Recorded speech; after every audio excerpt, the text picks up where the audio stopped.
Masyarakat percaya bahwa wabah ini adalah wabah besar pertama yang terjadi di dunia. Mereka ngalamin mati kelaparan, gak ada makanan, gak ada air yang mengakibatkan saluran sanitasi mereka terganggu, dan dari situ muncul lagi penyakit-penyakit lainnya.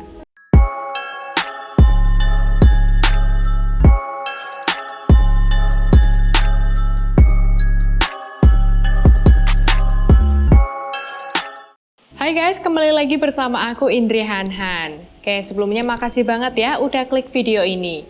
Nah, kalau kita ngomongin tentang sejarah dunia, pastinya kita inget ya beberapa kejadian yang paling buruk. Contohnya aja nih, kemarin-kemarin kan kita sempat merasakan adanya wabah penyakit COVID. Kita nggak bisa kemana-mana, bawaannya parno mulu gitu deh. Terus di tahun 1918, tahun munculnya flu Spanyol yang menyebabkan kematian sampai lebih dari 50 juta orang. Terus ada juga nih di waktu tahun 1920 menyebarnya cacar di benua Amerika yang diperkirakan menewaskan antara 60% sampai 90% penduduk benua Amerika. Ini gila sih, 90% orang yang tewas itu hampir hilang semua manusianya yang ada di sana. Tapi semua kejadian itu belum ada apa-apanya guys dibandingkan sama tahun 536. Kenapa tuh? Apa karena belum ada HP atau internet? Bukan guys. Ya udah daripada kelamaan, langsung aja kita akan sama-sama melihat tahun terburuk yang pernah dialami semua makhluk hidup. Semua makhluk hidup ya guys, nggak cuma manusia aja loh. Seperti yang udah aku katakan tadi, bahwa tahun 536 ini adalah tahun paling buruk buat sejarah dunia dan semua makhluk hidup. Oke, kita nyebutnya 536 aja ya guys, biar lebih enak dan simple. Nah, di tahun 536 ini ada kejadian apa sih emangnya? Nah, di tahun 536 ini munculnya kabut es misterius berdebu yang menyelimuti hampir seluruh Eropa, Timur Tengah, dan bagian Asia. Bahkan guys, beberapa sejarawan mengatakan kalau kabut ini juga menyelimuti Amerika loh. Jadi emang kabut ini tuh tebel banget guys. Sampai-sampai sinar matahari juga nggak mampu nih buat nembus kabut itu. Duh, ngeri banget ya. Jadi di tahun itu makhluk hidup dengan kegelapan terus-menerus dan situasi ini bertahan sampai 18 bulan. Gila, baru awalan aja udah ngeri nih. Menurut Prokopius, sejarawan Bizantin, dia bilang kalau matahari bersinar tanpa terang seperti bulan sepanjang tahun guys. Kebayang gak sih guys, siang-siang yang biasanya panas banget, malah gelap banget. Palingan cuma ada terang dikit di langit yang kayak bulan, padahal itu tuh matahari guys. Gila, ngeri banget sih.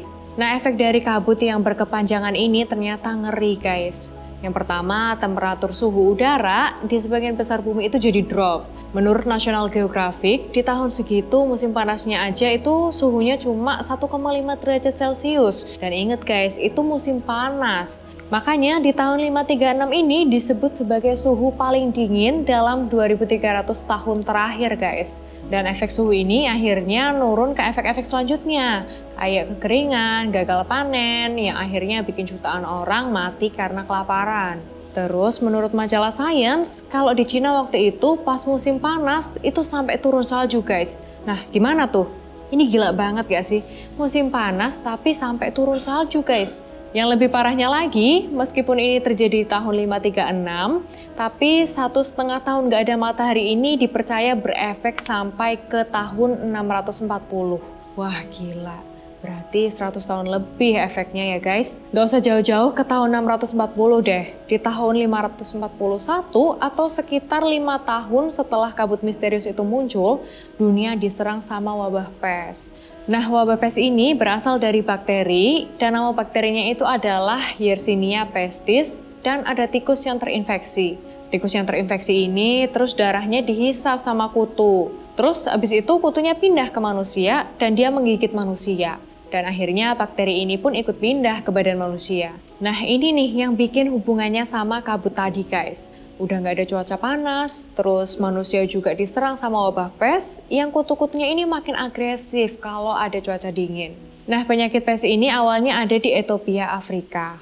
Dan karena cuaca Afrika yang panas, penyakit ini akhirnya pindah di daerah pinggiran pantai aja. Daerah yang ada anginnya dikit-dikit guys. Tapi gara-gara suhu dunia yang drop di tahun 536, akhirnya dunia tuh jadi tempat berkembang biak yang pas buat kutu-kutu ini.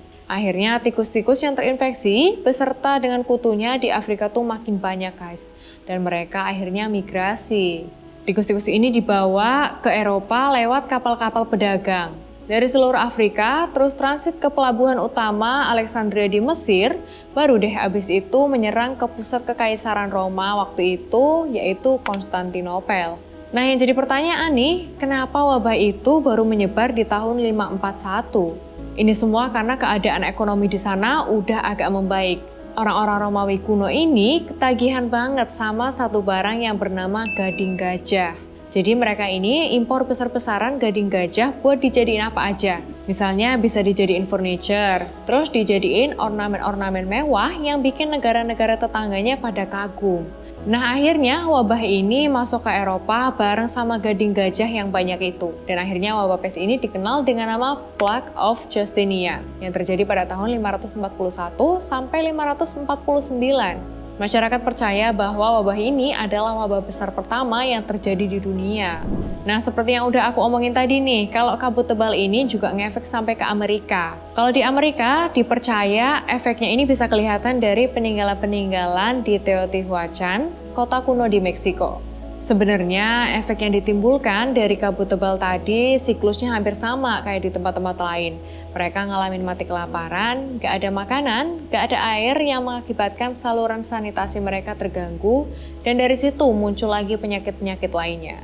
Nah sekarang yang jadi pertanyaan adalah, kenapa bisa sih muncul kabut misterius yang bikin keadaan bumi jadi segitu mengerikannya ya?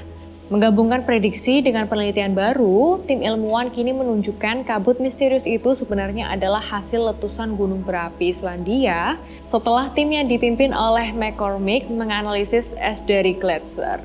Dalam kejadian tersebut, belerang dan bismut dilontarkan tinggi ke langit, menciptakan lapisan tipis yang memantulkan sinar matahari kembali ke angkasa.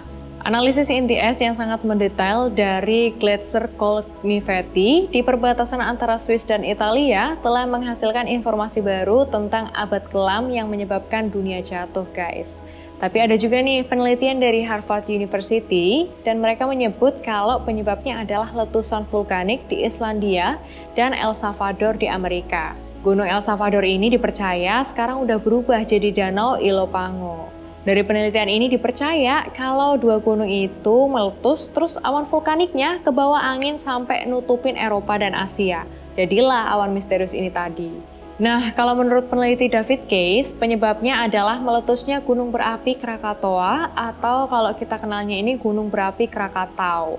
Diyakini gunung Krakatau ini meletus besar di tahun 535. Jadi kalau menurut David Case, letusan Krakatau di tahun 535 ini adalah yang terbesar dalam 1300 tahun terakhir, guys. Dan akhirnya abu vulkanik menyebar dan jadi kabut yang nutupin hampir seluruh dunia di tahun 536. Kebayang nggak sih guys, meletus di tahun 535, terus efek maksimalnya baru kerasa di tahun 536. Tapi jujur ya guys, dari pernyataan David Case ini malah timbul pertanyaan lagi guys. Kalau emang benar penyebabnya adalah Gunung Krakatau, terus gimana nasib manusia yang dulu hidup di Indonesia? Apakah sama dirasakan di tempat-tempat lain yang mengalami kelaparan sampai terkena wabah pes? Oke guys, sekian dulu ya pembahasan kita tentang tahun 536 yang merupakan tahun terburuk dalam sejarah dunia. Menurut kalian teori mana nih yang menyebabkan dunia dibuat kacau sama awan misterius ini? Atau mungkin kalian punya teori sendiri tentang tahun ini? Silahkan tinggalkan pendapat kalian ya guys, dan kita sharing-sharing aja di bawah. Atau mungkin kalian mau nambahin juga, gas aja tulis di bawah.